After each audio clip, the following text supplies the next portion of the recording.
ఒక విధవరాలు ఆ యొక్క న్యాయాధిపతి దగ్గర ఏ రీతిగా గోజాడి న్యాయం పొందుకుందో, అలాగే యాకోబు పోరాడి దేవుని దగ్గర ఆశీర్వాదాన్ని ఏ రీతిగా పొందుకున్నాడో, మనము కూడా విసుకక ప్రార్థన చేస్తూ నిత్యము దేవునితో పోరాడుతూ దేవుని యొక్క ప్రతి ఆశీర్వాదాన్ని, పరలోక సంబంధమైన ప్రతి ఆశీర్వాదాన్ని పొందుకునేటట్లుగా మీరు ఉండాలి.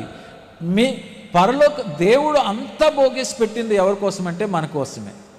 తల్లిదండ్రులు తింటారో తినరో కష్టపడి భోగేసి అన్నీ కూడబెట్టి ఇల్లు కట్టించి అన్నీ చేసేది ఎవరి కోసమంటే బిడ్డల కోసమే. అలాగే పరలోకమందున్న మన తండ్రి ఆయన పరలోకానికి వెళ్ళి మనల్ని రక్షించుకొని ఒక పరలోక పట్టణాన్ని, అక్షయమైన నిర్మలమైన వాడబారని రాజ్యాన్ని కట్టింది మన కోసమే.